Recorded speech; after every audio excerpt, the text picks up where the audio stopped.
Sizler cenazeleri yıkayabildiniz mi? Meyitelerin ardı arkası kesilmiyordu zaten. Çünkü bulunduğumuz yerde su dahi yoktu. Oradaki o çam kokusunun yerini cesetlerin kokusu almış. Cenaze yakınları kendi cenazelerini bulabiliyorlar mıydı? Torbayı açtığımızda sağ tarafa çevirdiğimizde kızın sol kulağı yoktu. Çocuk tertemizdi, bembeyazdı. Diğer tarafını çevirdiğimizde tekrar temizledim, saçını okşadım. Bu benim kızım diyerek, benim kızım Ceren'im diyerek babasının yere düştüğünü gördüm. O çocuğu ben rüyamda görmüştüm. Abla ellerin o kadar bana iyi geldi ki dedi. Dedi ki üstünde ziynet eşyaları var. Hocam biz onları istiyoruz dediler. Bana bir kesici alet getirmek zorundasın ki ben onu alabileyim vücudundan. Çünkü bayağı şişmişti. Kaç tane cenaze kefenlediniz? Hiç.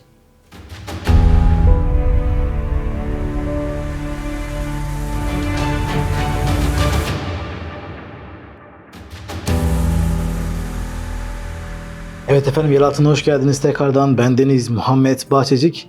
Bu hafta gönüllü olarak gassallık yapan, Hatay bölgesinde özellikle bulunan ve depremzedelerimize ne yazık ki diyorum, onlara hizmet için gitmiş gönüllü bir gassalla birlikteyiz. Ablacığım hoş geldin. Hoş buldum. Seni biraz tanımak istiyoruz abla. Ben Esra. Aslen Diyarbakırlıyım. Doğma büyüme Aksaray'dayım. Kısa bir sürede gassal oldum ve gönüllü olarak Hatay'a gittim. Bu şekilde şu an buradayım. Gassal olmaya nasıl karar verdin? Şöyle söyleyeyim, aslında karar vermedim. Tamamen aklımda bir gassal mesleği yoktu. Daha düne kadar gassalın açılımını dahi bilmiyordum. Şöyle ki o maneviyatı aslında kimseye anlatamıyorum. O an kalbime inen bir ılık bir şey beni bu mesleğe itti. Ve bir de şu, ben aslında soğukkanlıyım. Çok tepki alıyorum ama yapabileceğim hiçbir şey yok. Üzülüyorum ama ben gassal olacağım diye bu yola çıktım. Allah eylesin inşallah. Amin.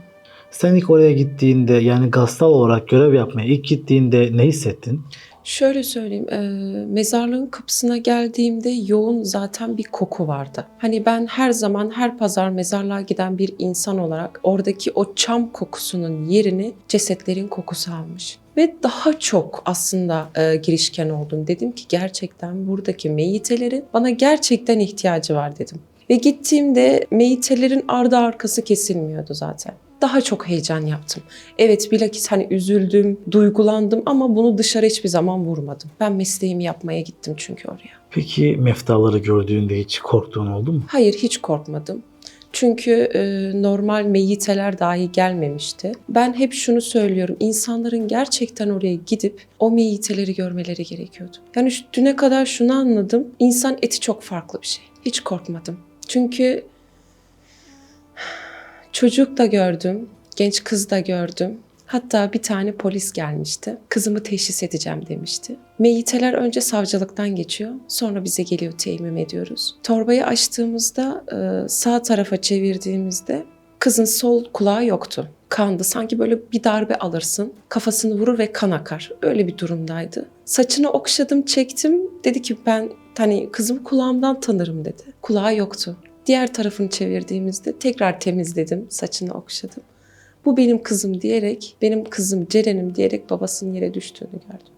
Orada bayağı bir irkildim, yani bayağı bir ürperdim. Teselli vermek bile onlar için çok büyük bir şey. Hatta mezarlıkta kalan bir tane teyze vardı. Damadıyla kalıyordu. Birçok ailesini kaybetmişti. Kızım demişti, benim elbiseye ihtiyacım var. Panikle çıktık, terlik var ayağımda, ayakkabıya ihtiyacım var dedi. Bir de dedi yazmaya ihtiyacım var. Ben de evden çıkarken dedim ki bir tane yazma alayım, belki ihtiyacı olur dedim. O yazma o teyzeye nasip oldu. Hemen getirdim, verdim. Allah razı olsun falan filan demişti. Bayağı çok sevinmiştim. Yani hala mesela gönderilen yardımların hala depremzedelere kısmen ulaşamadığını gördüm orada. Çünkü neden? Utanıyorlar, çekiniyorlar istemekten. Diğer hoca hanımlar da Allah razı olsun. Onlar da hemen haber verdiler. O gün o teyze için bir seferber olduk. Tam bu konuda aslında şunu merak ediyorum abla.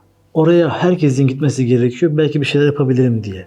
Peki sen sadece gassallık yapmaya mı gittin, yoksa farklı vazifen var mıydı? Ben şöyle söyleyeyim, ben sadece gassallık yapmak için gittim.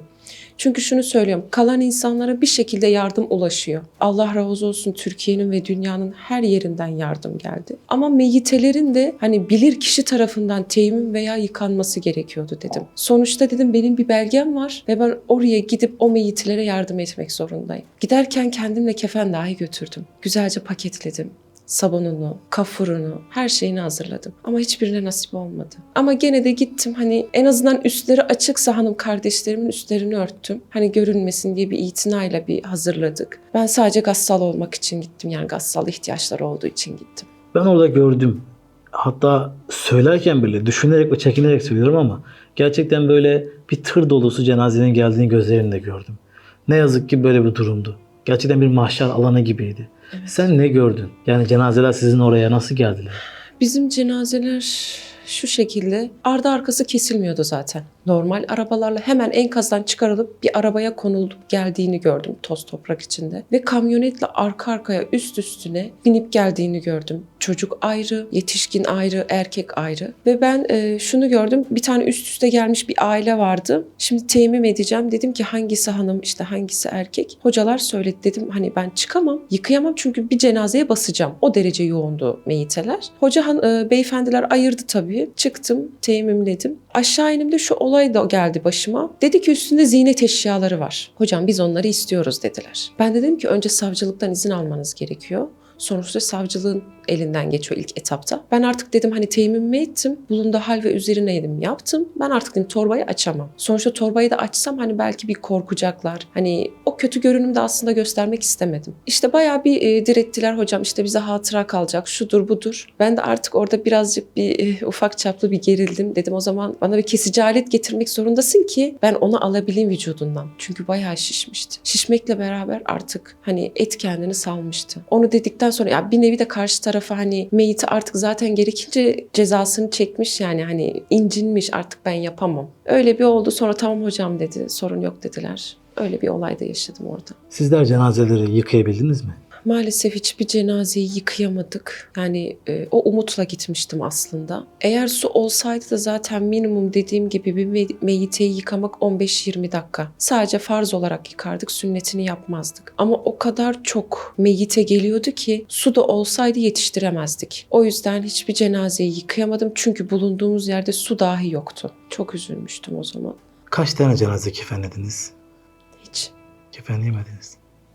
Hiç. Neden peki? Çünkü hiçbirine nasip olmadı. Çünkü hiçbiri kefenlenecek durumda dahi değildi. Battaniyelerle, yorganlarla torbaladık. Yani sadece bunlar nasip oldu. Hani çıkarıp cenazeye hadi en azından bir tane işte bir kefen zaruret yapalım, ona dahi nasip olmadı. Hepsini bulunduğu hal üzerine dediğim gibi torbaladık. Öylece defin işlemlerini yaptılar zaten. Cenaze yakınları kendi cenazelerini bulabiliyorlar mıydı? Şöyle söyleyeyim, eğer enkaz yerinde bekleyip çıktıklarını görürlerse evet geliyorlar, başlarında bekliyorlar. Ama bazıları teşhisi bekliyordu. Bir tır dolusu soğuk hava deposunda olduğunu gördüm. Yani teşhis edilmeyi bekliyorlardı. Hatta bir tane de cenaze benim dikkatimi çekmişti. Hristiyan bir cenazeydi. Kapısında annesiyle babası çok ağladı ve kadının Fatiha okuduğunu dahi duydum bağırarak. Hani kızlarına ve oğullarına hani bu Fatiha'yı duyurmaya çalışıyorlardı. Ve gelen o Hristiyanın meyyitesi sadece gasilhanede bekledi. Diğerleriyle karışmadı. Cenazelerin defin işlemleri nasıl oldu abla? Sen onlar defnediliyorken orada mıydın? Ben defnedilirken görmedim çünkü dediğim gibi hani teyemmüm etmeye gitmiştim. Çünkü gelenlerin arkası kesilmiyordu meyyitelerin. Hani gidip aslında defin işlemlerini de görmeyi çok isterdim. Ama biri bana demişti, kepçelerle kazıldığını ve sıra sıra gömüldüğünü gördüm demişti. Gelenler zaten hızlıca gidiyordu. Bir de şu vardı, gelenlerin bazıları teyemmüm edilmiş bir şekilde geliyordu. Olay yerinden hemen teyemmüm edilip kamyonlarla mezarlığa girip hemen yukarı çıktıklarında onu gördüm mesela. Artık hani yorulmuşlar insanlar. Çünkü kesilmiyor. Hani böyle birazcık bir soluklanalım, işte bir 5-10 dakika dinlenelim yok. O yüzden görmedim, görmeyi çok isterdim. Uhrevi bir an yaşadığın oldu mu abla? Uhrevi bir an aslında o an yaşamadım. Bir tane çocuk cenazesi gelmişti, Suriyeli. Oradaki hoca beyefendiye demiştim ki hocam bir görebilir miyim? Tabii hocam demişti. Torbayı açıp baktığımda çocuk tertemizdi. Bembeyazdı. Hiçbir şey yoktu. Sadece böyle bir tırnakların orası birazcık siyahlaşmıştı. Akabinde elbisesi falan hiç yırtılmamıştı. Hatta çok iyi hatırlıyorum. Yeşil bir eşofmanı, sarı bir tişörtü vardı üstünde. Dokunmak istedim. Tabii tabii dedi hoca beyefendi. Dokundum. Çok iyi gelmişti. Ha üzüldüm ama hani hep şu beni telkin ediyor. Veren de odur, alan da odur. Küçük, büyüğü, yaşlı, genci olmuyor. Hatta ben bir rüya görmüştüm. Bunu çevremdekilere daha anlatmadım. O çocuğu ben rüyamda görmüştüm. Abla ellerin o kadar bana iyi geldi ki dedi. Çok dedi sıcak geldi ellerin bana. Ben o an hiç üşümedim dedi. Ondan sonra kalktığımda tabii bir tesbih falan çektim. O çocuk için bir Yasin falan okudum. Bunu ilk defa burada söylüyorum. Peki yüzü gülen, böyle güzel kokan bir cenazeye denk geldin mi? Belki de gelmişimdir ya da gelmediysem keşke gelseydim. Çünkü gelen cenazelerde onu ayırt etmem mümkün değildi. Hani sağdan sola koşturuyordum. 3 tane hoca hanımdık. Hemen teyemmüm edip orada hocalar da bekliyordu. Zaten hemen cenaze namazını kılıp bekletmeden defin işlemlerini yapıyorlardı. Eğer denk geldiysem de hatırlamıyorum. Çünkü kokular o kadar ağırdı ki bastırabiliyordu. Ki zaten torbayı açmaya şansımız dahi olmadı, fırsatımız. Hemen üstleri kapalıydı. Hemen kafasını bulup teyemmüm edip gönderiyorduk. Cenazeler arasında böyle görüp hiç unutamadığın bir cenaze oldu mu? Hiç aklından çıkmayan. Aslında şöyle söyleyeyim, benim soğukkanlılığım buradan geliyor. Ben gördüğüm cenazeleri hiçbir zaman beynime kazımam. Yani hiç böyle takıntı yapmam. Ha bazen yeri geldi mi, söz geçti mi tabii ki gözümün önüne geliyor. Bir tane amca vardı. Yaşlıydı. Organlarının hani dışarı çıktığını gördüm. İlk onu gördüm. Çünkü önce savcılıktan geliyor. Ondan sonra biz temin ediyoruz. Savcının yanından hiç ayrılmadım zaten. Hani göreyim nasıllar falan diye. O amca etkilemişti. O amcayı gördüm. Yani normal değildi zaten. Kefen dahi olmazdı o amcaya. Ve bir tane de unutamadığım ikinci bir tane meyyite vardı. Bunu ben eğitimlerde de çok hocama sormuştum. Belki o yüzden aklımda kaldı. Ojeliydi tırnakları. Hani o an o ojeyi çıkartabilecek bir araç yoktu. Ben oradaki hoca hanıma demiştim ki hocam hani tırnakları ojeli. Acaba çıkartabilir miyiz hani? Kefenleyemiyoruz bari yani en azından çıkarmış bir şekilde gitsin. Hocam şu an o hiç mümkün değil dedi. Hiç mümkün değil. Ve tekrar yakınları üstündeki ziynet eşyalarını istediler. Ve savcının o meyyite üstünde bir takım işlemler yapıp o bileziği çıkardığını gördüm. Yüzüklerini çıkardığını gördüm. Kadınlarda ise bir tane kadının küpesini istemişlerdi. Zar zor o kadının da kulağında küpeyi çıkardığını gördüm. Bunlar beni derinden değil ama keşke olmasaydı. Çünkü gerek yok. Onun için yapabileceğimiz tek şey dua etmek ve Kur'an okumak. Çocuk cenazeleri çok geldi mi? Çocuk cenazeleri çok geldi. İlk dediğim gibi o Suriyeli çocuğu görmüştüm. İlk küçük o olarak gelmişti. Diğerleri minimum 12 yaşa kadar gördüm. Kızlar geldi, erkekler geldi ve bir tane de hamile bir kadın gelmişti. Onu da hiç unutamamıştım hatta. Hamile demişlerdi bana. Ne hissettin onun hamile olduğunu görünce? Şunu düşündüm. Annesi ölmüş. Belki bebek ölmemiştir dedim kendi kendime. Acaba dedim bir kontrol mü etseler dedim. Hani Rabbimin mucizeleri çok büyük. Olur ya hani belki fonksiyonlar daha yitirmemiştir kendini. Belki o çocuk içeride yaşıyordu. Onun şeyini çok aslında düşünüyorum. Bayağı bir kafama takmıştım. Acaba hani ben mi söyleseydim savcı beye hani bir gelin bir kontrol edin. Çünkü gelenlerin bazılarının üstünü gerçekten açamıyorduk. Teyemmüm edip gönderiyorduk. O bayağı bir kafama takılmıştı aslında. Peki ablacığım hiç öldü diye getirilip de hala yaşayan birisine denk geldin mi? Yok hayır öyle bir hiteye denk gelmedim. Çünkü dediğim gibi hiç açamıyorduk. Cenaze size ilk geldiğinde nasıl işlemler yapıyorsunuz? Yani sıralamayla başlasak nereden başlıyorsunuz? Şimdi şöyle söyleyeyim, gelen meyyiteleri önce savcı görüyor. Eğer kadınsa hemen çağrılıyoruz ve elimizde bir taşla teyemmüm etmeye gidiyoruz. Hatta bir tanesine dedim ki hani kafası ne tarafta dediğimde bana göstermişlerdi ama kafası değildi o. Bacağın dirseğiydi yani kafa tarafına gelmişti. Önce bir tabii baş kısmından başlıyoruz, teşhis ediyoruz. Ondan sonra teyemmümleyip gönderiyorlar. Bize en duygulandığın andan, böyle duygu dolu yaşadığın bir andan bahseder misin?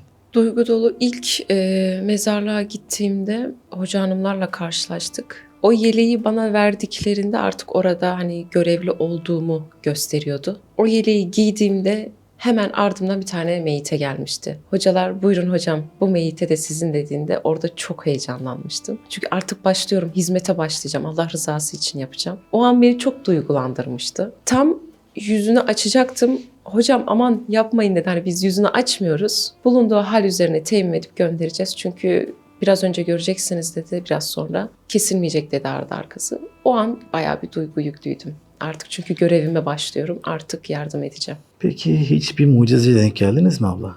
Yok, hiçbir mucizeye denk gelmedim. Dediğim gibi hiç fırsatım olmadı. Hani kafamı kaldıracak, böyle etrafı süzecek bir anım olmadı. Çünkü çok yoğunduk. Aslında o an bitti yani. O an insanlığın hani gerçekten insan çok değersiz. Hani küçücüksün yani bu zaten diyor ya göklerin ve yerlerin gökler. Hani bir nokta kadarız aslında. Koşturmamız çaba yani her şey boş bir yere kadar. Daha düne kadar belki o meyitelerde hani bir koltuk düzenlemesi yapıyorlardı. Belki akşam lay lay lam gülerekten belki hani yarınki planlarını belki düşünüyorlardı. Ama şimdi hani gördüklerim de var. Mesela bir tane teyzeyle bir tane amca beraber vefat etmişler. Sabah namazına kalkmışlar ikisi de. İkisi de aynı anda can vermişti. O da beni çok etkilemişti aslında. Aslında nasıl yaşarsak öyle ölürüz. Cidden hep bunu diyorum. Nasıl yaşarsak o şekilde can veririz. Eğer namazın başındaysak tertemiz bir şekilde namazın başında gidebiliriz diye düşünüyorum. Ama farklı bir şey de insan gerçekten çok değersiz. Hep diyorum ya gidip aslında görmeleri gerekiyor. Gerçekten görmeleri gerekiyor. Hani uzaktan olmuyor ve tekrar olan ölen kişiye oluyor. Kalana hiçbir şey olmuyor aslında. Evet, ne Kalan bir yazık ki. şekilde hayatına devam ediyor. Ne yazık ki hatta hep soruyoruz ya insanlara işte psikolojik olarak ne durumdayız diye. İnsanlardan hep şu tepkiyi alıyoruz. Psikolojimiz çok kötü. Evet, psikolojimiz çok kötü ama ne yazık ki Rabbimizin ne kadar büyük olduğunu, Kesinlikle. dünyanın gelip geçici olduğunu bir şekilde hala idrak etmiş değiliz. Bakıyorsun çocuklar var, bakıyorsun gençler var, Evet. bakıyorsun genç kızlar var, genç Evet. erkekler var. Belki de asla bir araya gelmeyecek yüzlerce, binlerce insan ve hepsi bir arada var. Evet. Hepsi insan hayatı sadece bir torbadan ibaret. Kesinlikle. Hepimiz bir çuvaldan, bir torbadan ibaretiz. Bundan dolayı hani bu yayınlarımızdaki asıl maksadımız zaten insanlara hani sen diyorsun ya bir gazete olarak çağrı yapıyorsun diyorsun hani gidip görsünler. Hı hı. İşte birçoğumuzun gitme fırsatı yok. Bizler de o gidemedikleri şeyleri en azından lisanımız döndüğünce anlatmaya çalışıyoruz. Ki fark etsinler. Evet. Ölüm var. Benim de gitmeye fırsatım yoktu. Ama ne yapıp ne edip benim dedim oraya ulaşmam gerekiyor. Arkadaşım da arkamdaydı. Hadi gidelim dedi. Aslında biz kendi imkanlarımızla gittik oraya. Çünkü bulunduğum şehirde Diyanet'in ve belediyenin böyle bir görevi yoktu. Çünkü daha tazeydi. Çünkü yani ikinci günü gitmiştim. Hatta ikinci günü, üçüncü güne tekamül edecek. Yani ana baba günüydü. Ve ben kendi imkanlarımla gittim oraya. Hani hiç yani yolda bir şey olacak, işte kaç saat sürecek, ben gerçekten oraya ulaşabilecek miyim? Hiç kafamda yoktu. Hani yeter ki gideyim. Yani ben de kendi imkanlarımla gittim. Benim de imkanım yoktu. Hatta hiç yoktu imkanım. Rabbimin izniyle hani bir şey vesile oldu aslında öyle söyleyeyim en doğrusu bu. Bir şey vesile oldu. Biz de hiç düşünmeden gittik oraya. Peki kıymetli babacığım psikolojin nasıl etkilendi bu olanlardan? Psikolojim hiç bozulmadı. Zaten dediğim gibi çevreden bayağı bir tepki aldım. Hani hiç mi korkmuyorsun? Hiç mi etkilenmedin? Hayır, hiç korkmadım. Hiç etkilenmedim. Çünkü dediğim gibi kafamda hep şu vardı. Meyitelerin bana ihtiyacı var. Yaşayan insanların nasıl bir eşe dosta ihtiyacı varsa onların da bize ihtiyacı var. Hiçbiri beni etkilemedi. Birazcık da aslında soğukkanlıyım bu yönden. Çok hatta arkadaşlarım der duygusuzsun, duygunu yitirmişsin. Aslında böyle bir şey değil. Allah'tan geldik, Allah'a gideceğiz. Toprağız, toprak olacağız. Hep aslında bunlarla kendimi telkin ediyorum. Psikolojim hiç bozulmadı. Cenaze hazırlarken başından böyle farklı bir olay geçtiği oldu mu hiç? Dediğim gibi kendimi, psikolojimi yoklamak için hastane morglarına gittim. Cenaze görmek için. Arkadaş da eks olmuş bir hastayı, daha doğrusu cenazeyi asansörle aşağı indiriyordu. Haber vermişti. Asansöre gittiğimizde cenazeyi gördüm ama o kadar güzel kokuyordu ki. Yani kadını hiçbir şekilde yıkamamışlardı. Çok farklı bir kokusu vardı. Hatta arkadaşımla bayağı bunun istişaresini yaptık. Gerçekten çok güzel kokuyordu. Dokundum. Evet, eks olduğu için daha yeni sıcaktı. O zaman öyle bir şey yaşamıştım. Yani o koku bambaşka bir şeydi. Efendimiz Aleyhisselatü Vesselam'ın biliyorsun şöyle bir hadis-i şerifi var. Depremde enkaz altında kalarak hayatını kaybedenler şehitlerdir diye. Evet. Yani aslında sen gittiğinde birer şehitle ilgilendin ve birer şehidi ebedi aleme uğurladın. İnşallah. Bu sende nasıl bir etki bıraktı? Normal hani yıkadığım meyitelerden çok farklılardı bunlar. Dediğiniz gibi şehit mertebesini artık almış meyitelerdi. Hepsiyle sanki böyle yıkamışım gibi ilgilendim. Sanki hani teyemmüm değil de gerçekten yıkamışım gibi ilgilendim. Hatta onlarla tam böyle teyemmüm ettikten sonra hani bir iki cümle falan konuşuyordum. Görmesem de, tanımasam da hani güzel dualarla gönderdim. Yöneldiğin alem çıktığın alemden daha hayırlı olsun inşallah. Peki sence bu depremlerden nasıl bir ders çıkartmamız gerekiyor?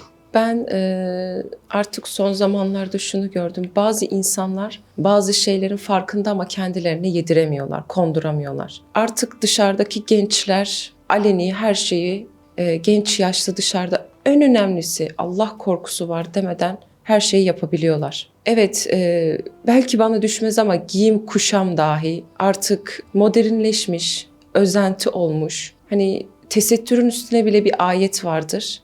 Hanımlar hurma toplarken o an o ayet iniyor ve herkes gidiyor, tesettüre bürünüyor. Hani demiyorlar ki biz hazır değiliz. Şu anki mesela gençler biz hazır değiliz, yapamıyoruz. İşte sıcaktan bunaldık. Yani artık bazı şeylerin farkına varsınlar. Artık 3 günlük dünya diyorlar ya, artık 3 günlük dünya değil. Saliselerle aslında hayatımız. O konuda artık bir şey diyemiyorum aslında. Hani içler acısı uyarmaya çalışıyorsun ama tam aksine seni azarlıyorlar. Ben özgürüm. Hani ben böyle giyinirim, böyle yaparım. Aslında bilakis kendimi bile biraz bir geri çektim yani. Peki kıymetli ablacığım, merak ediyoruz. Senin tesettür hikayeni merak ediyoruz. Aslında sen bize biraz bahsettin ama izleyicimiz bilmiyorlar.